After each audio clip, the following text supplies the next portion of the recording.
सभी छात्राओं को नमस्कार। आपकी वीडियो लगातार जारी हो रही है और अभी तक आपको चट्टान के बारे में बताया गया था, वो आपका लेसन पूर्ण हो चुका है। अभी आपका जो नया लेसन आज से स्टार्ट हुआ है उसका नाम है ज्वालामुखी और भूकंप, वोल्केनो एंड अर्थक्वेक। ये नाम शायद हम बहुत पहले से सुनते आ रहे हैं और जिन छात्राओं के पास भूगोल विषय सीनियर या जूनियर में रहा होगा तो उन्होंने वहाँ पर भी इसका अध्ययन किया होगा। भूगोल के एक ये प्रमुख चैप्टर माने जाते हैं ज्वालामुखी और भूकंप, क्योंकि ये एक असामयिक घटनाक्रम है और साथ ही इन्हें हम एक प्राकृतिक आपदा के रूप में भी जानते हैं कि ये प्राकृतिक आपदा है। पृथ्वी की जो आंतरिक संरचना है उसके अनुसार भी इन दोनों चीज़ों का अध्ययन किया जाता है कि पृथ्वी की जब आंतरिक संरचना किस प्रकार की होगी तो उन क्षेत्रों में भूकंप या ज्वालामुखी आने की संभावना रहेगी या नहीं रहेगी। बहुत से क्षेत्र ऐसे हैं जिनमें ज्वालामुखी लगातार आते रहते हैं और बहुत से ऐसे हैं जिनमें सदियों से कोई ज्वालामुखी नहीं आया है।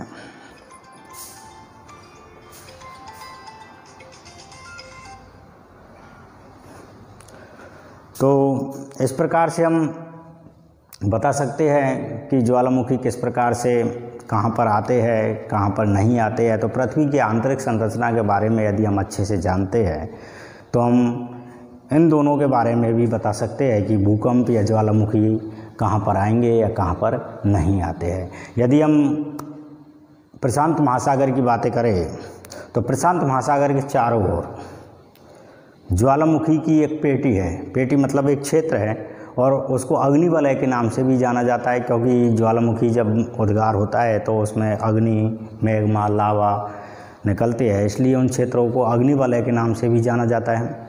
तो इस प्रकार से हम बातें करते हैं। पहला चैप्टर या पहला पॉइंट हम इसमें से लेते हैं ज्वालामुखी। ज्वालामुखी के बारे में आपके एग्ज़ाम में क्वेश्चन ज्वालामुखी या भूकंप में से ये क्वेश्चन ज़रूर आता है। और तो ज्वालामुखी पहली बातें करेंगे हम इसकी परिभाषा की। तो परिभाषा क्या है इसकी? तो परिभाषा के बारे में हमने लिखा है इसमें, ज्वालामुखी भूगर्भिक शक्तियों द्वारा जनित आकस्मिक क्रिया है जिसमें कटक या दरार से गैस, सेल एवं तप्त पदार्थ तथा तरल मैग्मा बाहर निकलता है। तो यहाँ पर पहली बात आती है ज्वालामुखी भूगर्भिक शक्तियों द्वारा। भूगर्भिक शक्ति मतलब पृथ्वी की शक्तियों द्वारा, पृथ्वी के आंतरिक भागों की शक्तियों द्वारा जनित आकस्मिक क्रिया है, मतलब ऑटोमेटिक कभी भी आ सकता है। ये इसका कोई टाइम टेबल नहीं है कि कब आएगा कब नहीं आएगा, क्या तो आज आ जाएगी 20 साल तक नहीं आए या 1 लाख वर्ष तक नहीं आए, इसका कोई टाइम टेबल नहीं है, आकस्मिक है। तो आकस्मिक क्रिया है जिसमें कटक या दरार, कटक और दरार एक दरार को ही बोलते हैं, जिसमें भ्रंशन पैदा हो जाए, मतलब एक क्षेत्र है और इसे दूर दूर चले जाए तो बीच के भाग एक खाई के रूप में दिखाई देने लगे।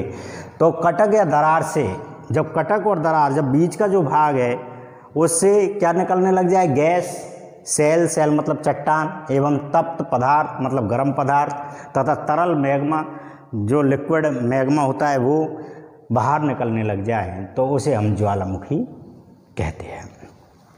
साथ ही दूसरी परिभाषा हमारे बुल्गिन एवं मॉर्गन महोदय ने दी है। उन्होंने लिखा है ज्वालामुखी वह क्रिया है जिसके अंतर्गत पृथ्वी के भीतर तथा बाहर प्रकट होने की सभी क्रियाएं सम्मिलित होती है। सीधे तौर पे कह दिया पृथ्वी के आंतरिक भागों से और पृथ्वी के बाहर प्रकट होने वाली सभी क्रियाएं सम्मिलित की जाती है तो उसे हम ज्वालामुखी कहते हैं। तो ज्वालामुखी की बातें यदि हम करें तो जैसे ये क्षेत्र है, ये पृथ्वी का आंतरिक भाग है ये, और इस जगह माना कि आपका मेंटल भाग है ये। अब इस जगह से जब पृथ्वी के ऊपरी भाग में तरल मैग्मा और लावा बाहर निकलता है तो उसे हम क्या कहेंगे, ज्वालामुखी कहेंगे, ज्वालामुखी कहेंगे। तो ज्वालामुखी जैसे एक साधारण बात करें हम कि माना कि कोई एक रसोई में रखा हुआ एक कुकर है और कुकर में आप लगातार नीचे से गैस देते जा रहे हो, तप्त करते जा रहे हो, तप्त करते जा रहे हो, तप्त करते जा रहे हो। वो एक अलग बात है कि हमारे इसमें सीटी होती है और वो ऑटोमेटिक ऊपर होकर सीटी बजने लग जाती है और वो गैस बाहर निकल जाती है। यदि वो सीटी नहीं हो और आप लगातार गर्म करते जाओ तो वो जो सेफ्टी वॉल्व है उस सेफ्टी वॉल्व टूटकर अलग हो जाएगा और उसमें से जो अंदर जो पदार्थ है वो पूरे बाहर निकल जाएंगे। जिसमें आपने दाल या कुछ और भी रखा हो वो बाहर निकलेगी, उसमें बड़े बड़े कण भी बाहर निकलेंगे, गैस भी बाहर निकलेगी, तरल पदार्थ भी बाहर निकलेंगे। तो वो सभी क्या कहलाएंगे, उन चीज़ों को हम एक साधारण भाषा में कह सकते हैं ज्वालामुखी आया है। तो ज्वालामुखी एक भयंकर प्रक्रिया है। काफ़ी बार तो इतने भयंकर ज्वालामुखी आए हैं कि पूरे शहर के शहर को लील गए हैं, पूरा शहर का शहर बर्बाद हो गया।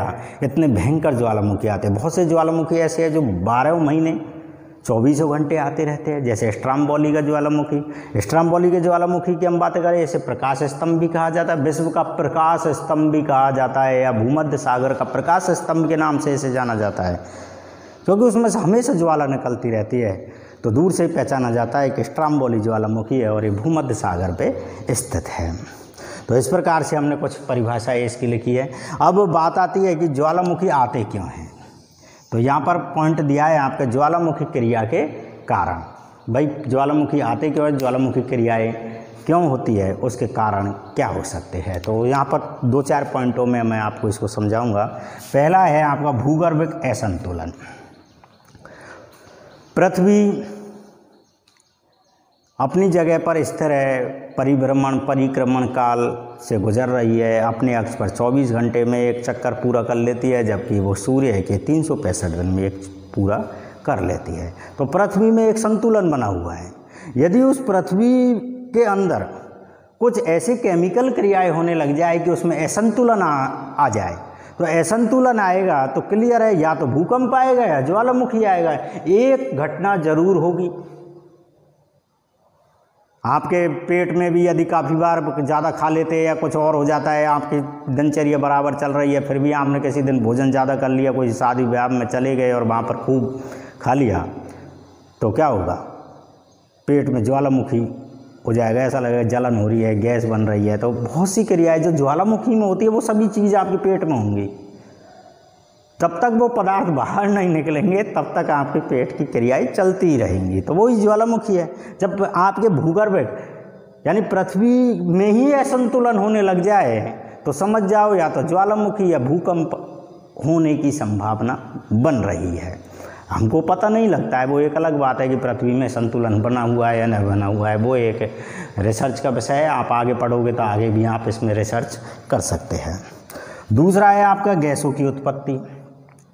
पॉइंट वहीं से ही चल रहा है और वही पॉइंट है, यदि कुकर में लगातार गैस बन रही है, लगातार गैस बन रही है और आप उसको बाहर नहीं निकालोगे सीटी के द्वारा, तो क्लियर है सेफ्टी वॉल्व फटेगा और पूरी गैस बाहर निकलेगी और उसे ज्वालामुखी का ही रूप हम कह सकते हैं। तो यदि गैस लगातार नीचे बन रही है, क्योंकि हमने ये पढ़ चुके हैं पृथ्वी की आंतरिक संरचना में कि पृथ्वी के आंतरिक भागों में जैसे जैसे हम जाएंगे तापमान बढ़ता जा रहा है और तापमान बढ़ेगा तो वो क्लियर है कि वो किसी न किसी चीज़ को पिघला रहा है या कुछ और कर रहा है और उससे गैस बन रही है। अब गैस बन रही है, लगातार दबाव बन रहा है, ये पूरा भाग पृथ्वी का धरातलीय भाग है और इधर से गैस बन रही है, ये गैस बन रही है। अब ये जब तक बाहर नहीं निकलेगा, अब इस जगह पर कमज़ोर पट्टी आएगी और ये बाहर निकलेगी तो इस जगह पर हमारा क्या आ जाएगा, ज्वालामुखी आ जाएगा। तो इस प्रकार से जब तक गैसों की उत्पत्ति, गैस बाहर नहीं निकलेगी, ज्वालामुखी आने की संभावना रहेगी। तो उस जगह पर ये पृथ्वी के ऊपरी भाग पर दबाव डालेगा और उस जगह पर दरार या भ्रंशन के द्वारा बाहर निकलेगा और उसे हम ज्वालामुखी का रूप कह सकते हैं। तीसरा है भूगर्भ के ताप में वृद्धि। अभी भी बोला है यही बात कि पृथ्वी के आंतरिक भागों में हम जैसे जैसे जाएंगे तापमान बढ़ता चला जाएगा। एक एवरेज हमने लिया था कि 32 मीटर गहराई में जाने पर 1 डिग्री सेंटीग्रेड तापमान बढ़ जाता है, मात्र 32 मीटर। तो पृथ्वी की आंतरिक संरचना के बारे में तो हमने लगभग 6000 किलोमीटर तक माना है। तो पृथ्वी के जैसे जैसे आंतरिक भागों में जाएंगे तो ताप में वृद्धि होगी, और ताप में वृद्धि होगी तो भूगर्भ में हलचल होगी, असंतुलन होगा, गैसों की उत्पत्ति होगी और ज्वालामुखी आने की संभावना बन जाएगी। अगला है आपका दाब में कमी।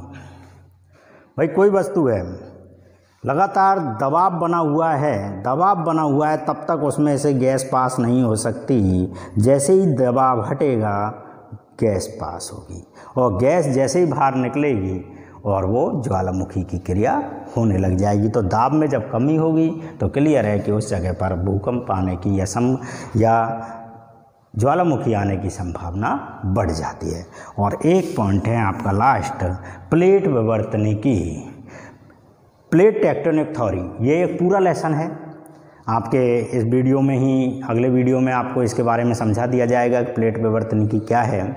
हैरी एस महोदय ने या बहुत से वैज्ञानिकों ने इनके बारे में बताया था कि पृथ्वी पे 7 प्लेटें हैं और छोटी छोटी 20 प्लेटें हैं, और उन प्लेटों में जब टकराव होता है या दूर जाती है या कोई और क्रिया होती है, चाहे वो किसी भी प्रकार की क्रिया हो, चाहे वो दूर जाए, पास आए, एक दूसरे ऊपर क्षेपित हो जाए या कुछ और हो, यानी पृथ्वी के भूगर्भिक भाग में जब असंतुलन होगा, यानी प्लेटें जब टकराएंगी, दूर दूर जाएंगी या कुछ और होगा, तो उस स्थिति में एक आकस्मिक क्रिया जरूर होगी, चाहे वो भूकंप हो या ज्वालामुखी हो। तो इस प्रकार से हम बातें कर सकते हैं ज्वालामुखी क्रिया के कारण कौन कौन से हो सकते हैं। 5 कारण यहाँ पर आपको बताए हैं। अगले वीडियो में आपको इनके प्रकार, अवधि के प्रकार बताए जाएंगे, साथ ही इनके प्रकार बताए जाएंगे कि कौन कौन से प्रकार है, कितने प्रकार के ये ज्वालामुखी होते हैं। तो आज के वीडियो में इतना ही। जय हिंद।